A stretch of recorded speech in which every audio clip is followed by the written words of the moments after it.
This meeting in and call ourselves to order. Mr. Secretary, please call the roll. Senator Carroll. Senator Caslin. Senator Douglas. Senator Givens. Senator Kerr. Senator McGarvey. Senator Meredith. Senator Nemus. Senator Webb. Senator West. Chairman McDaniel. Here. Very well. We have a quorum duly constituted to conduct business. All right. Today, the only thing we have on our agenda is the presentation of the Commonwealth's budget from the Office of the State Budget Director. Gentlemen, before you start, I'd ask you to just identify yourselves for the record. And then secondarily, we're going to stop at 10 o'clock regardless. So please, if you could keep it to about 35 minutes, I think that is reasonable. Give us some time for questions, and if there's anything you feel like we need to fall back to, that will work as well. To the members of the committee, if you see questions, please note them on your slides or on your pads as we go, as I am going to ask the director's office to just kind of work straight through, and then we'll ask all questions at the end. So with that, Director Hicks, the floor is yours, sir. Yeah, thank you, Mr. Chairman, and thank you for inviting us today. Let me introduce myself, John Hicks, State Budget Director. I have with me my two Deputy State Budget Director, Janice Thomas, Kevin Cardwell. Also have Greg Harkenrider, head of our Governor's Office of Economic Analysis, and Michael Jones, head of our Governor's Office for Policy and Research. So appreciate you having us today. We've got a lot to cover. We'll meet your timelines and leave time for questions. I want to start out with, several, very superlative situations that we've got in Kentucky right now. Our economy is doing well, rebounding, from the COVID pandemic, record private sector investments. Our fiscal position is the best in 40 years. And we've had record-setting surpluses last year, expect them this year. And the governor's budget, takes the opportunity after the austerity in our state budgets from 2008 to 2019, including 19 budget cuts. We have a once-in-a-generation opportunity to make targeted investments that will pay dividends for decades. And a thread that is common, through the governor's budget is a connection to preparing Kentuckians for a productive role in the economy with good wages. Next slide.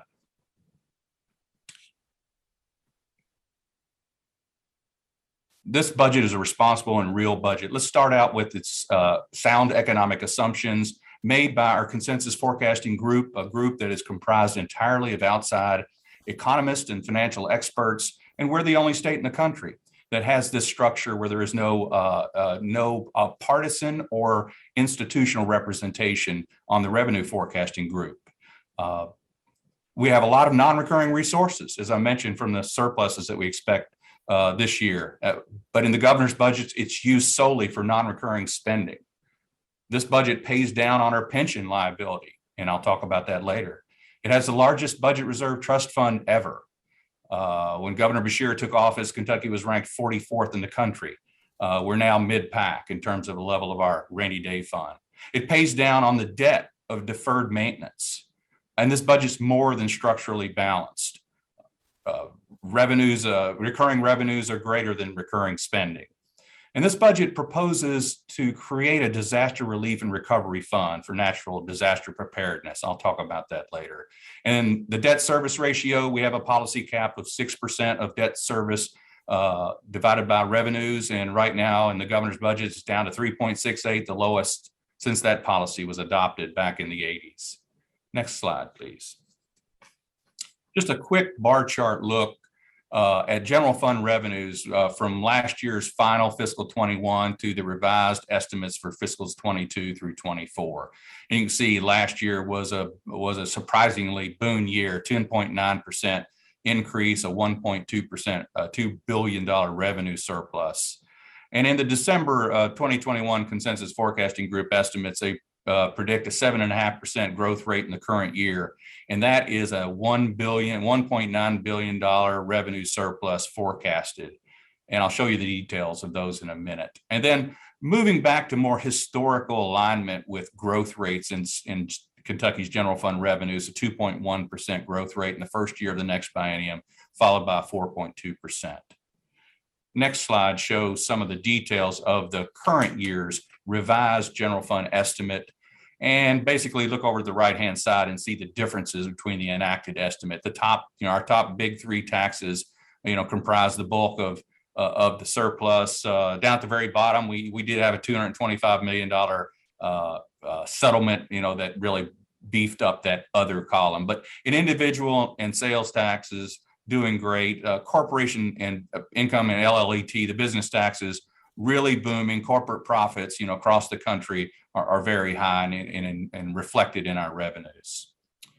Next slide. And might I add that, year to date, the general fund revenues are up 16%. And in order to meet the revised consensus forecasting group estimate for the current year, revenues can remain flat for the final 6 months. As we move into looking at the next biennium, you can see a more modest, growth rate, headed up by our two biggest taxes, individual income and sales and use taxes, with higher growth rates than the totals. And you can see a really steady, and an expectation, though it shows a decline in business taxes in 23, that's because we expect 22 to be a, kind of a peak year, given the circumstances. Property taxes, very, very stable tax. And of course, we get revenue forecast from the Lottery Corporation. And then, as expected, a slight decline year over year in the cigarette tax. So with that, we're talking about moving, into the $14 billion range in the next budget. Next slide. Let me move to the road fund briefly. This is the consensus forecast revised estimate with a growth rate of 2.3 million, 2.3%, my apologies, and more modest growth rates. You can see in the second fiscal year, in fiscal 24, you'll see a decline in the motor fuels tax. That is related to the automatic rate setting associated with the average wholesale price. And so that has more to do with rate changing than usage. Now, the motor vehicle usage tax, we've had some really good years. In fact, fiscal 21 was a big year in basically the sales tax on the motor vehicles. And you can see that figure is expected to decline slightly over a really big year we had in 21. Next slide. Mr. Chairman, just wanted to show in the governor's budget recommendation, I've made the comment earlier that recurring spending is less than recurring revenues. And you can see the values here of $1 billion in fiscal 23 and about $600 million in fiscal 24, which means that there's more one-time spending in the governor's budget for investments than just the one-time revenues. For example, the surplus in the current fiscal year being the most prominent source of one-time revenue. So wanted to show this to show that that even with the really good times on the revenue side, this is a responsible, disciplined budget that in fact it's more than structurally balanced. With that, I mean the spending on a recurring basis is less than the revenues on a recurring basis. Next slide. Let me start out with the governor has talked about in his budget speech about building a world-class education system. In this budget, the governor adds nearly $2 billion from the general fund to the education budget, defined as pre-K through high school. These are general fund values in excess of the enacted fiscal 22 budgets, over $900 million each of the next two fiscal years added to our education system. Next slide. And that's led by our formula funding in Kentucky, the SEEK funding. The total amount of appropriations recommended increased over the biennium by almost 17%, over $400 million in the first year and another $100 million to over $500 million in the second year. This is the largest increase since CARA was enacted by the 1990 General Assembly. And that back in 1990, the first fiscal year, that was a significant increase over the old formula, but this would be the largest increase since.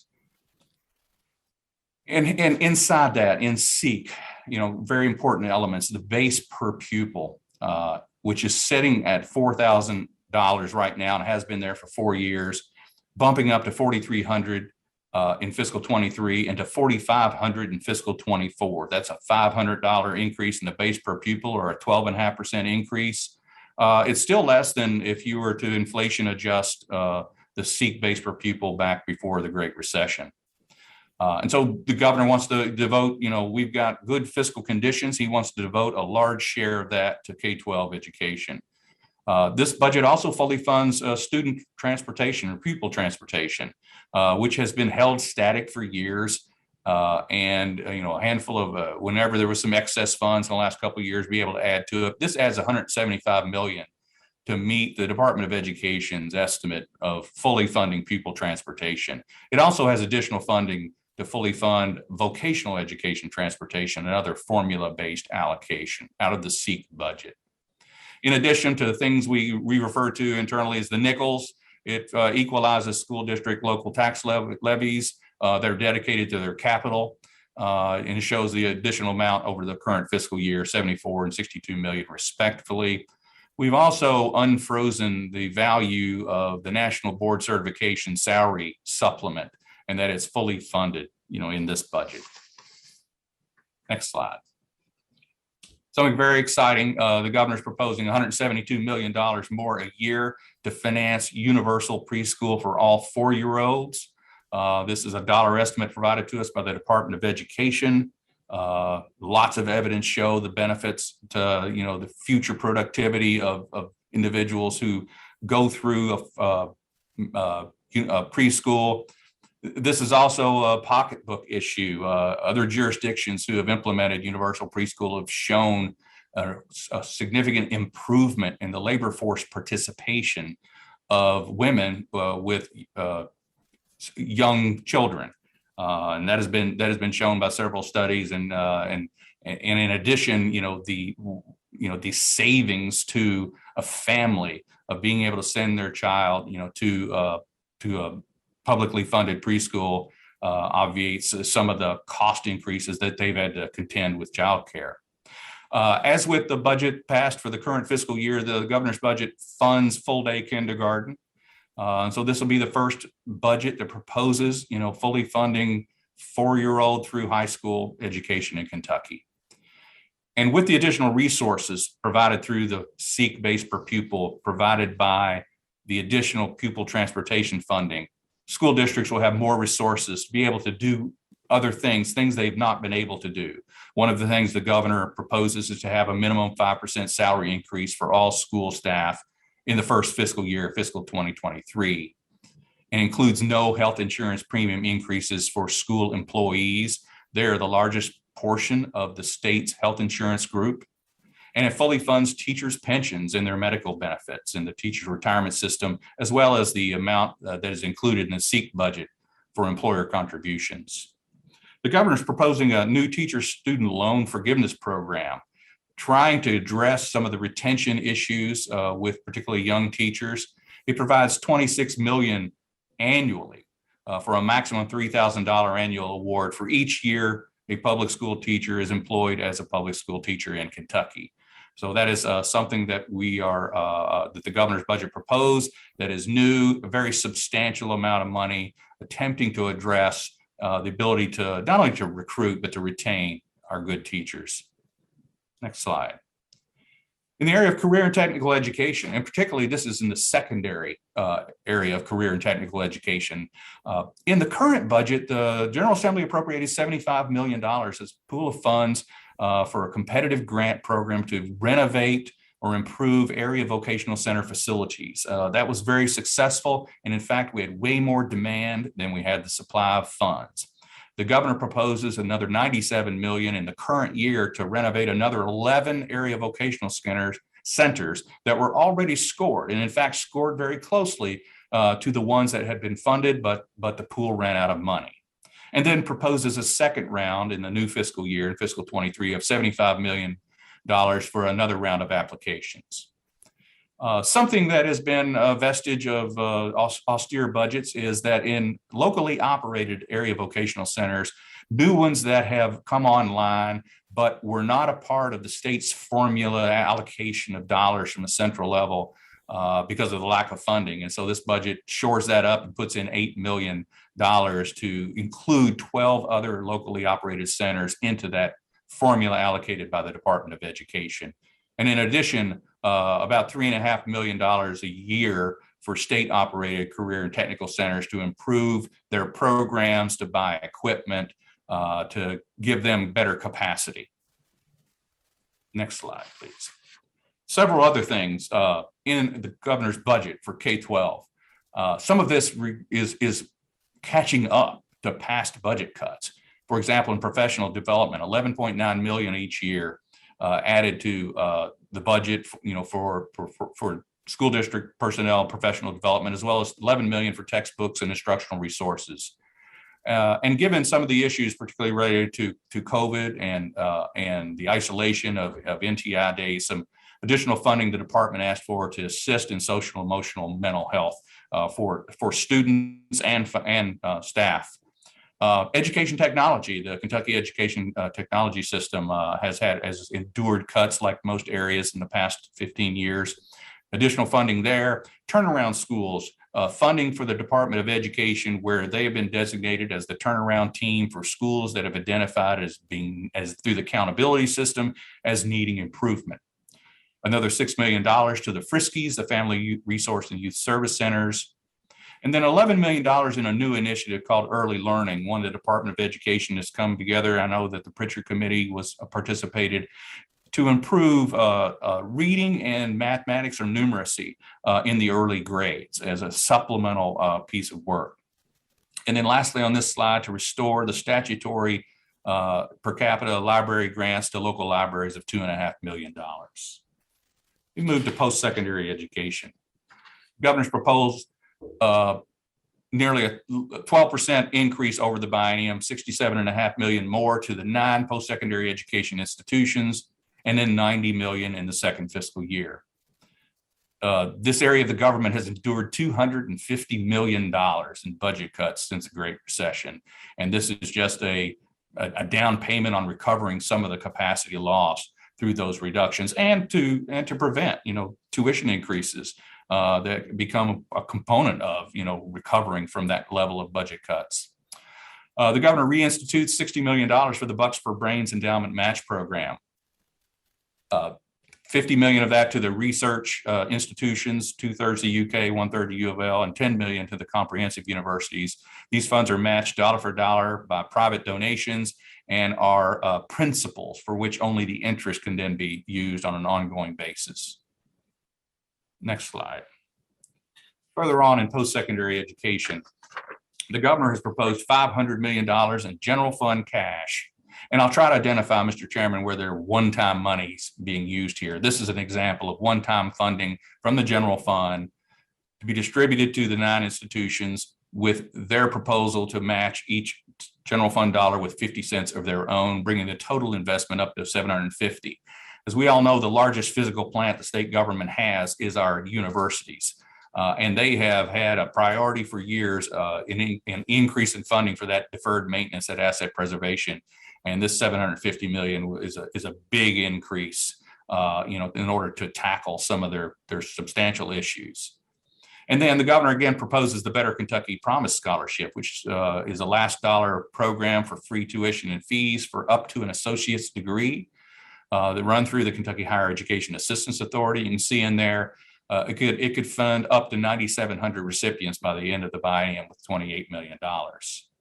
And then another item is at this point in time, as we have the resources, we're adding funds to the universities and KCTCS. We did not want to have an offset reduction. And so instead of reducing to 90% or 80% the amount of the subsidy relief that was granted in the current fiscal year, the governor's budget maintains the 100% value of that subsidy at $6.6 million over the 2 fiscal years. Additionally, I wanted to mention, it's not on the slide, the governor's budget does propose $23 million in the current fiscal year for Kentucky State University's operating deficit. It has as a condition to that funding that the Council on Post-Secondary Ed's president be the gatekeeper and be the approval of allocation of those funds prior to their release. In the governor's capital budget, there are 19 new construction projects, and that's in addition to the $500 million in asset preservation. With bond funding of $1 billion. It's been several budgets since the Commonwealth's been able to finance significant new construction projects for the campuses.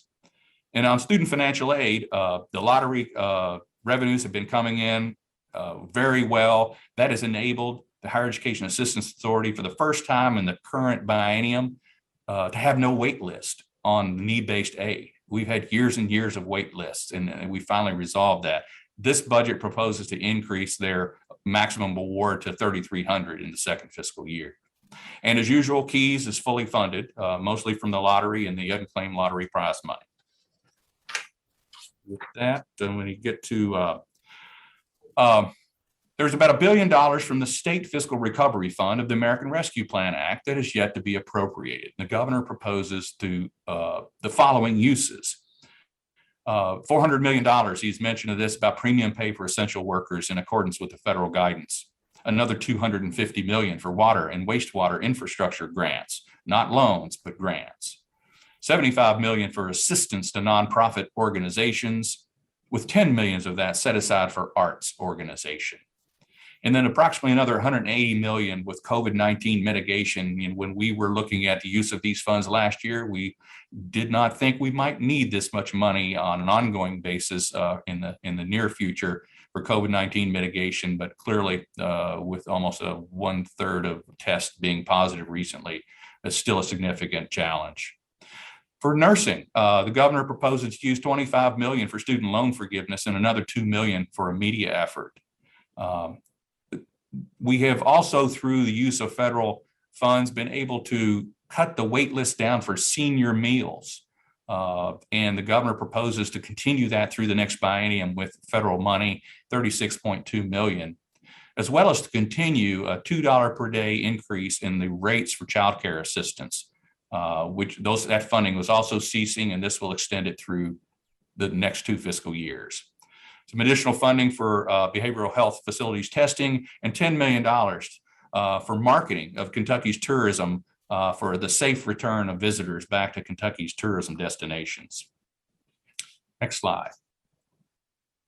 In terms of public safety, the governor has announced previously and has in this budget a significant pay increase for state troopers and for our telecommunicators. Significant deficiency in the sworn complement of the state police. We're at a 30-year low of the number of troopers, and they are leaving and resigning to go to other law enforcement agencies who pay more.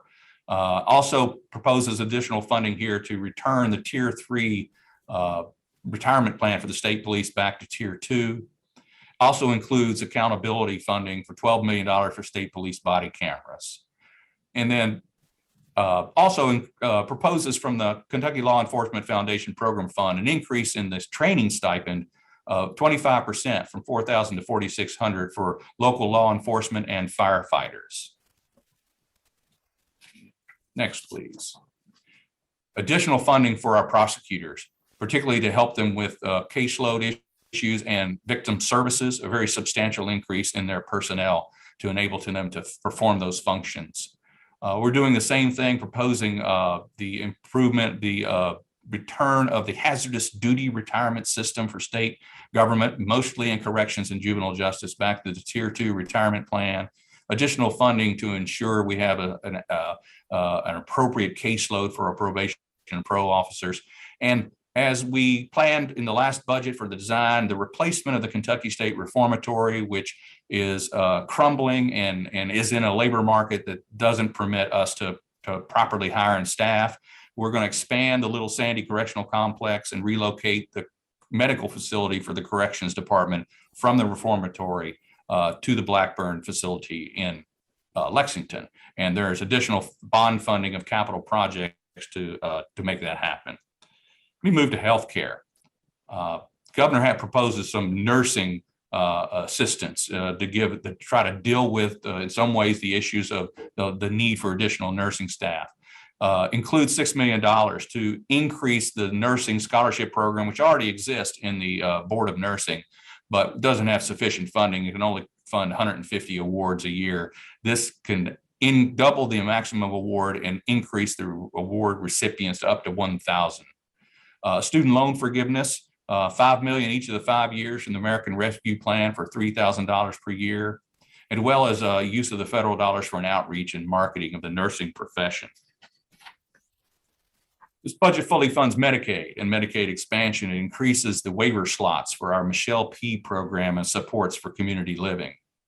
It extends the current additional $29 per diem reimbursement rates to nursing home facilities through the end of the next biennium, which totals, including federal dollars, $150 million a year. And the national government, the federal government has passed a new 988 crisis support line that will create an easier number to remember. It's replacing the National Suicide Prevention Hotline. And there's funding in here to be devoted to the community mental health centers to start to staff up to contend with an expected substantial increase in people who are reaching out that need that assistance. In the world of public health, the General Assembly had passed a transformation of the local health department's legislation, and now it's time to fund it. The governor includes the $17 million in the first year and 19 in the second to significantly enable our health departments who are battling, with the pandemic so courageously right now, to improve the services and to stabilize the funding for them. In addition, the governor's got a capital project to expand the state laboratory, particularly for public health purposes. It needs to be modernized. Its space no longer meets the needs of neither the quality or the volume of space. And as I mentioned with the post-secondary education, as we're going to give more funding to public health to do their services, we don't want to offset that additional funding with a reduction. And so it prevents the cut of the pension subsidy, which was to drop down to 90% in the first year and 80% in the second. It does the same thing for our community mental health centers.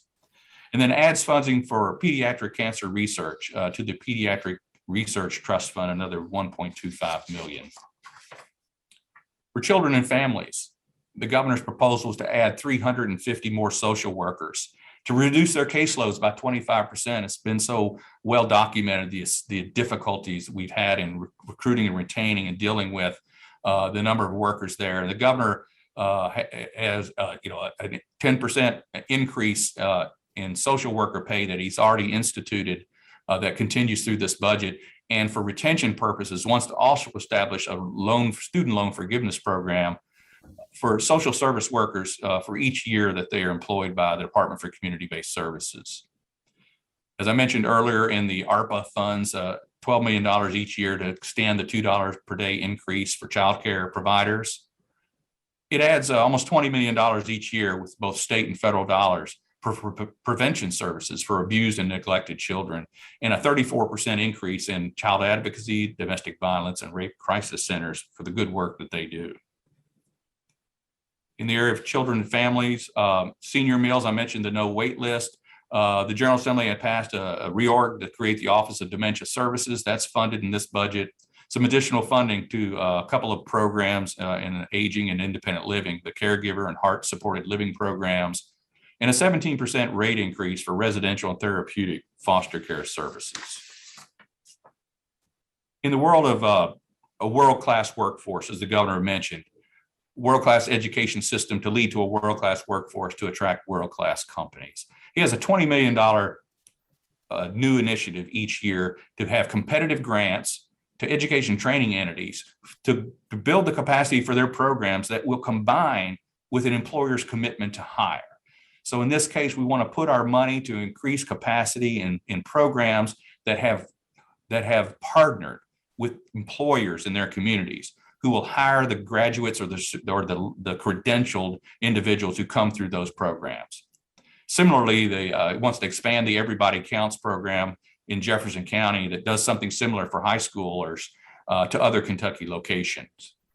The governor's budget wants to restore the field services that were cut back over the last several years for unemployment insurance, adds funding to reinstitute the commercial driver's license training that is run out of the Urban League of Louisville, and to restore funding that was zeroed out in the 1820 budget for area health education centers, because this is a program that really promotes the healthcare workforce.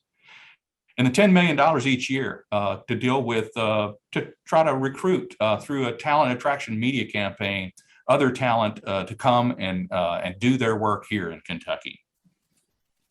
John, we got about 10 more minutes for you to go, and then we got to get to questions. Gotcha. Thank you. For our state employees, the governor proposed a 5% increase effective May 1. I'm sorry, I skipped over. Let me stay here. Very important in economic development.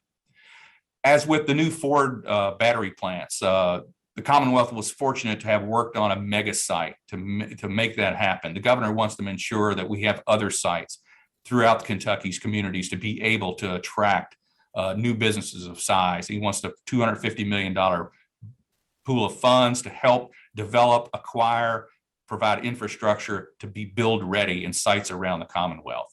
$10 million for a collaborative up in Northern Kentucky on life sciences. Companies up there creating a nexus there in Northern Kentucky to partnering with the city of Covington to create a life sciences lab. $75 million for a state-of-the-art agritech research and development facility in Eastern Kentucky, one in which the Commonwealth will be partnering closely with universities, particularly the University of Kentucky. It'll be a state-owned facility. And then $5 million in worker training investment. As I'm winding down here, it's state employee raises. The governor proposed a 5% increase, all effective May 1, rather than on their anniversary dates, but supports the House's proposal to raise it to 6% increase, also with a May 1 date, in order to give our state workers the first raise in many, many years, and to get that money to them now, rather than some of them waiting all the way to June. It fully funds and pays down our pension liabilities, $250 million in 23, $500 million in 24, directed to our worst funded retirement system, the non-hazardous plan. And the idea is, rather than create budgetary relief, we want to reduce the amortization period that had been extended by 6 years in the 2020 session. And as I mentioned with school district employees, no employee premium increases for the next 2 years for health insurance. In infrastructure, the governor's budget incorporates everything we know about the federal Infrastructure Investment and Jobs Act, notably in the area of transportation, a 22% increase over the base level of funding from the Federal Highway Trust Fund. Over the next several years in this budget, it requires an additional state match of $185 million. That'll leverage another $775 million in additional federal dollars through that. Again, I'm saying in addition to the amounts that we have been receiving. He, for the first time, a historic change here to put general fund money of $250 million to help major transportation projects. We're trying to create a path to construct a companion bridge to Brent Spence up in Northern Kentucky.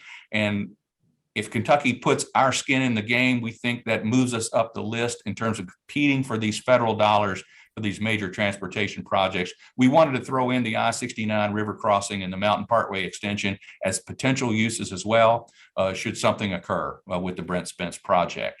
The biennial highway construction plan is separately being introduced. The governor proposes $100 million for electric vehicle charging stations.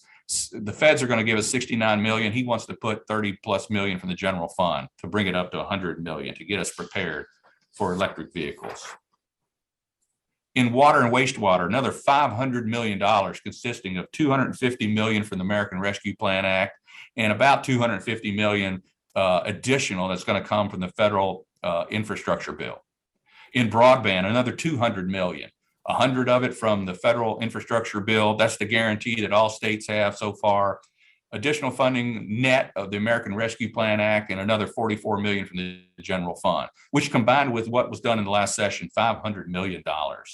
And in aviation, a $50 million general fund grant program for aviation airports, general aviation airports across Kentucky, and $6 million in Western Kentucky for the Barkley Regional Airport Terminal construction. In partnering with our local governments, it's an opportunity now to do something really different, is to return all of the coal severance dollars back to coal producing counties. This would increase funding $40 million. That's actually $40 million over the biennium, $20 million a year, compared to what would the current off the top reserves for debt service. $50 million in two grant programs for county clerks that they had requested. to acquire election equipment and to transition their recorded instruments to electronic. Additional positions in the Property Valuation Administrator's office who have been reduced through all the budget cuts in the last several years. An additional $500,000 for the area development districts expected to match higher Appalachian Regional Commission grants. In our veterans area, the governor has several elements that he wants to increase funds to the homeless program, more outreach, the benefit field representatives, those are the individuals that go and help our veterans sign up for the benefits that they're due. More staffing at our veteran cemeteries in order to keep up with the interment needs there, and a little bit of funding for a Kentucky Medal of Honor permanent memorial in Valley Forge, Pennsylvania, that every state has. And then, of course, with the next Veteran Center to be opened in Bowling Green, a phase-in of funding for their operations. In the area of tourism, $200 million to parks to improve, maintain, renovate, replace, expand, and preserve, one of the gems of Kentucky, our state parks facilities. This is general fund cash. And I mentioned earlier, $10 million from the American Rescue Plan for tourism marketing. In fiscal responsibility, we've got the largest balance we've ever had in the rainy day fund, the Budget Reserve Trust Fund. The governor wants to add $250 million to that to bring it up to over almost $1.8 billion, roughly 12.5% of fiscal 23 estimated revenues. This budget is more than structurally balanced. In the second fiscal year, our recurring revenues exceed recurring spending by 5%. We want to create a new disaster relief and recovery fund and seed it with $100 million. Many states have a separate fund that is devoted to things like the activation of the National Guard, the meeting of FEMA match requirements. Kentucky, we resort to using our rainy day fund, our savings account, for these expenses. And we'd like to create a fund permanently that is financed and able to respond to disasters without reducing our budget reserve trust fund. And then I mentioned deferred maintenance as a debt to be paid. In addition to the universities and KCTCS, additional funding for state government agencies. This includes the amount we had for asset preservation for universities, the state parks, and other state facilities. Almost $1.2 billion investment over the biennium of all funds. A really big step in taking care of state government's resources. In the area of doing what's right, we want to restore funding to both the Commission on Women and the Office of Minority Empowerment. We want to restore recent budget cuts to the Commission on Human Rights. And then I want to make one more plug here in terms of enterprise-wide systems. We have devoted over $92 million to a new revenue system in our Department of Revenue, and it requires additional operating expenses. And so the governor's budget, if we're going to devote that much money to his investment, we need to devote the ability to maintain and operate that system. And the governor's budget has additional funding for it. Mr. Chairman, I think I was a little over time, but pretty close. So I'll stop there and we'll be happy to answer questions. Very well. Thanks, John. We sincerely appreciate you today. We're going to start with Senator Givens. Mr. Chairman, thank you. And Director Hicks, thanks for the overview. A couple of quick questions for you, and I'm confident you can knock these out. And if not, you can certainly follow up with an answer.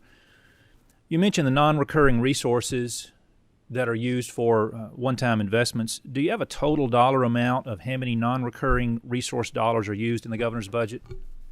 I do, Senator Givens, and be glad to provide you more details. But over the 3 years, 22, 23, 24, $3.3 billion in one-time uses in general fund. Very good. Thank you for that. Then on the Federal American Rescue Plan Act spending slide, you had some good information there broken down, starting with the premium pay and running down through the Kentucky travel marketing of that $1 billion that remains for us to appropriate. I remember, and my question on this is twofold. I remember a conversation back in the interim about some funds as it related to SFCC and the school construction. Was it around 120, 125 million, some amount close to that? And then I presume the governor's plan cleans up the confusion around that? Yeah, that's correct, Senator Givens. It was 127 million. That was from the Coronavirus Capital Projects Fund. And once U.S. Treasury came out with this guidance, it was those projects weren't going to meet the eligible use test. And so we had proposed to swap out 127 million of that ARPA funds to the state fiscal recovery fund on this listing here. So and the related, we would then subtract 127 million that was originally appropriated for broadband over to the coronavirus capital projects fund, because that fits perfectly with the eligible uses there. And so the governor had proposed a individual piece of legislation to make that swap and to be able to move forward. And the reason for an individual piece of legislation was to try to get it passed early so that the school districts who are awaiting action resulting from the Treasury guidance can move forward. Is that individual piece of legislation, has someone introduced it in the House, or do you know? I don't think it has yet been introduced. Very good. And so the plan, as you have before us here on the slide, broadband is fully refunded through the process and the mechanisms that you've explained? Right. Great. And with regard to the eligible use test, everything listed on the slide here, from the $400 million at the top to the $10 million at the bottom, as far as you know, is eligible for these uses? Yes, they are. Great. Last quick question, Mr. Chairman, is related to KSU. And what did the governor's budget do with regard to the KSU request for $23 million? It has in there, it recommends the appropriation in the current fiscal year with the condition that the Council on Post-Secondary Ed's President Thompson, will be kind of the gatekeeper before the release of those funds. And I believe in the language in the proposed bill, House Bill 285, there is some specificity in there about that condition, about a management plan being prepared by the university prior to the release of the dollars and with the approval of the council. Thank you, Senator. Senator West. Thank you, Mr. Chairman. Senator Givens asked about non-recurring expenses. I'll ask about recurring expenses. Do you have a total in this budget in the biennium on how much of an increase there is in recurring expenses? I don't have that handy, Senator West, and I'll get that for you. But I understand the question. Recurring general fund in the current year, fiscal 23 versus the current budget. Yeah. Do you have any vague idea of how much recurring expenses are increased? Let me take a look at something real quick. I don't want to give you a bad number. I think I would say it's probably on the order of $1 billion. Okay. For argument's sake, we'll say $1 billion. Obviously, it's subject to change once you delve into it. So if we have an increase in recurring expenses of $1 billion, and we know this is a good budget as far as revenues, increased monies from the federal government, but we also know that the feds have pumped $4.4 to $6 trillion into the economy over the last couple of years. What happens if we have, inflation, rising interest rates, pullback on quantitative easing for the stock market? What if that kind of zaps the economy and we have to go back to maybe 2018 budget levels? What would the budget look like at that point? Where would that extra billion come from at that point? No, thank you for the question. First, I would say that the stimulus to consumer spending, individual households has ceased months and months ago. The individual payments to households went out in March. The additional unemployment insurance has ceased. The paycheck protection programs have been long expired. Those things did the job. They bridged through the pandemic recession, but they're not having the lasting effects. In the last number of months, Kentucky's wages and salaries have really increased, and as well as consumer consumption, because both of our individual income tax revenues and our sales tax revenues have really trended upward significantly, and that is without those individual payments, that have taken place that are gone. So, as it relates to inflation, there are two issues there. One, right, inflation doesn't reduce tax revenues. In fact, it is an upside risk to tax revenues, but a downside to individuals' pocketbooks, understandably. If the Federal Reserve has two tools that you mentioned, right? Interest rate increases and quantitative easing, both of which do one thing, right? They raise the cost of money. They raise the cost of capital. The one thing it doesn't do anything to deal with the supply chain disruptions. Those have a great deal to do with the inflationary pressures that we're currently seeing. The Federal Reserve can do nothing about that, right? That has to be worked through with a greater resolution to the pandemic being among one of the choices and solutions to that. So in that case, going back to some of the premise of part of your question, Senator West, is one of the reasons, the governor has, as I mentioned, a lot of one-time spending out of recurring revenues here. We hope to make those investments. The governor has proposed an increase to the largest rainy day fund that we've ever had. Those two things can be hedges against, whether or not the consensus forecast group's estimates, are incorrect or not. But no national economic forecast right now that we have seen is predicting, a dip, is predicting a decline in GDP or personal income, two major economic factors that kind of push our Kentucky's economy and therefore our tax revenues. Thank you, Director. Thank you. Senator Caslin? Director Hicks, I know we're limited on time, so I'm going to ask a short question that you might be able to help shed some light on. So our broadband expansion, we look and we talk about the $300 million from last session and then the new money this time. It's my understanding, talking to a lot of the co-ops, that they're kind of hung up at the PSC, and just wanted to see if you could give us a timeline or shed some light on that issue, because I know back home in my district, I live in Owensboro zip code, 3 young kids, they're out of school in our area today for NTI days, and most kids in our area don't have high-speed internet. So can you talk a little bit about that for us? Yes, but I don't have much detail on that component, Senator. You all passed House Bill 320 and House Bill 382 last session that permitted electric co-ops to partner with entities, and the PSC, has something to say about the financial backing of those co-ops to internet service providers or their affiliates. And so I'm not familiar, I will say that, with the progress on the regulations that they instituted in order to execute those laws. I do know that I can say this, in the first round of the broadband application process, there are electric co-ops who are among the applicants. So I know that at least there are some where that was not a barrier to the application for the dollars. All right. Good. Senator Carroll. Thank you, Mr. Chairman, and Director Hicks. Appreciate your work on the budget. My question is specific to the proposal for universal pre-K for 4-year-olds throughout the Commonwealth.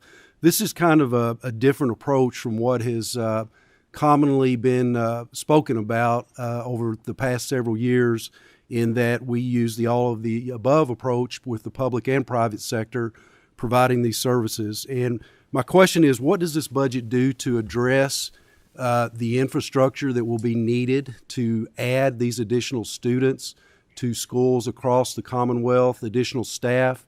And was the impact that this will have on the private sector, child care facilities, was that considered when making this decision? And that might be outside of your scope, but I'll ask the question anyways. Certainly, I'll give you what I do know about it, Senator Carroll. I mean, $172 million, was the department's estimate of funding.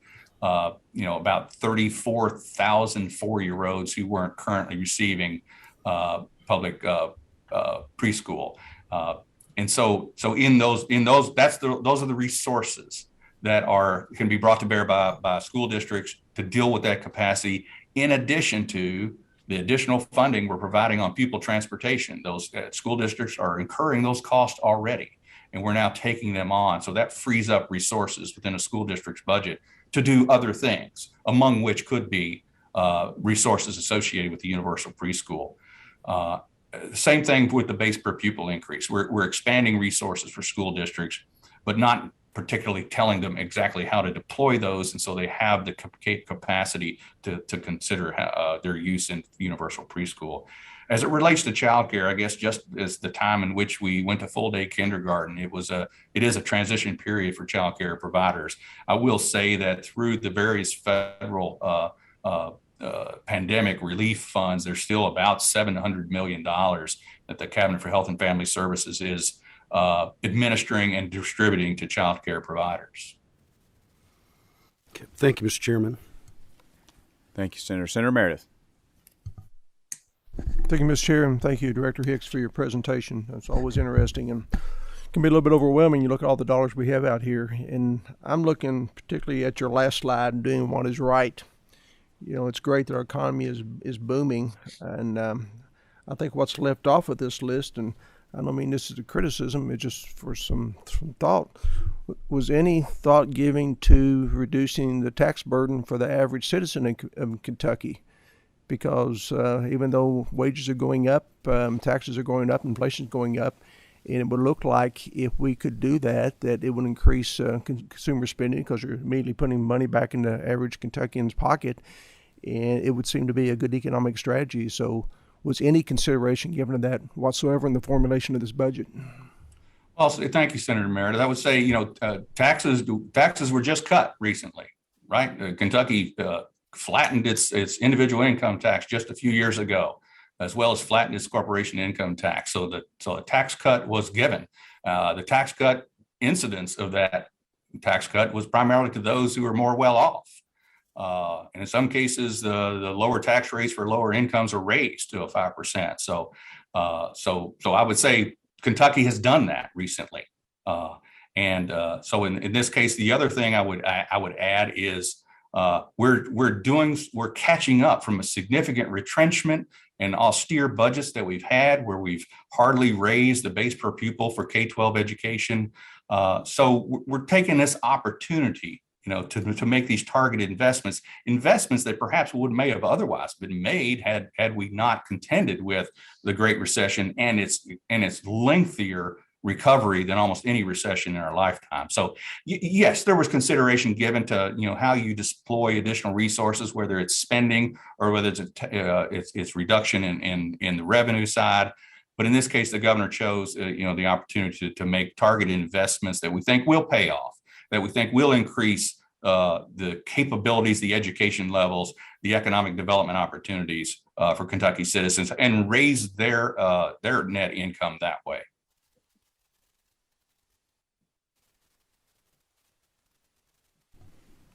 Very well, thank you. Senator Nemes. Yes, thank you, Mr. Chairman, and thank you, Director Hicks. I have a question on the student loan forgiveness. Is there any stipulation that they reside in Kentucky, that they work in Kentucky, or that they went to school in Kentucky? And was there any other consideration for any other medical occupations? First, yes. The conditions are that a nurse must work in Kentucky. A teacher must work in a public school in Kentucky. A social worker must work in Kentucky. So definitely, it's a year-for-year award for the year of employment in those positions. And the governor's emphasis right now was, to try to deal with the nursing situation. Worked closely with the Kentucky Nurses Association, with the Board of Nursing on their ideas. So he wanted to target, his efforts there. Thank you, Director. Going to try to plow through these last two quickly here. Senator Webb. Thank you, Mr. Chairman, and thank you, John. I just have two things. Number one, on student forgiveness, and then the budget for indigent defense or the public defenders. As I look at it, it's sort of inadequate compared to the uptick in the prosecutorial budget, and the pandemic has exaggerated, I guess, the need for the public defenders, legal aid, and those indigent defense, as I predicted on the floor when this thing started a couple years ago. So I'd like to see more emphasis given to that component, along with potential student loan forgiveness for those men and women who are doing that at an inadequate level of salary and funding. And then secondly, the only thing that about the infrastructure on electric vehicles, notwithstanding our appreciation of Ford and their investment in Kentucky. I'd like to be briefed, I guess, on the location of these stations, how they mesh with existing business and infrastructure, and how we're going to do that on several levels in application.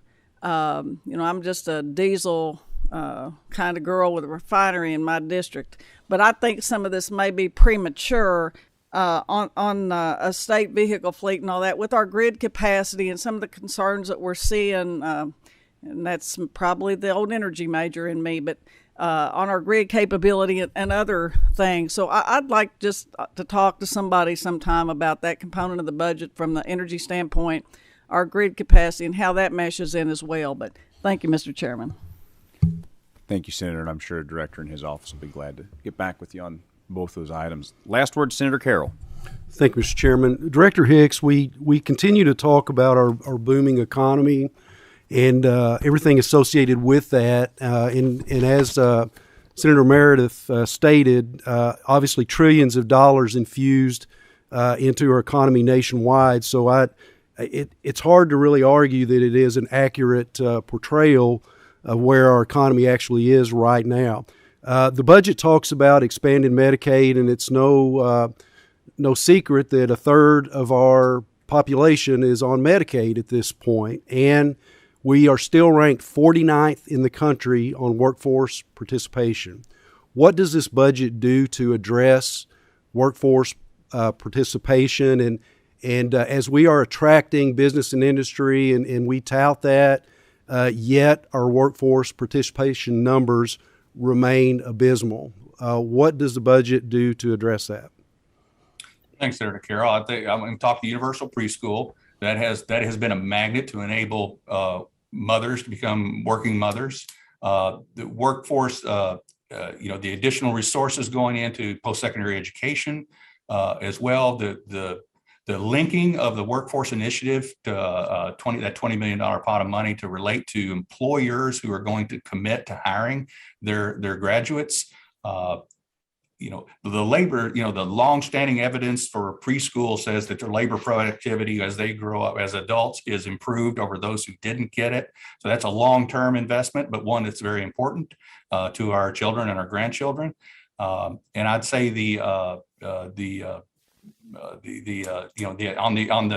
on the supply of workforce. Now, one of the things that all states are contending with, Kentucky's got a low workforce participation rate for many reasons, one of which is high level of disability. So healthcare, is an important component of that, particularly healthcare at early ages. And so Medicaid really, incorporates, healthcare for and the HANDS program and other things that assist pregnant mothers and new mothers and their children. All those things have to weave together. The nation has just endured what they call the Great Resignation. People who have quit the labor force, of their own volition, right? They weren't fired; they quit. Hard to, so there's some changing in culture that's happening out there. We will all kind of struggle with how to attract back.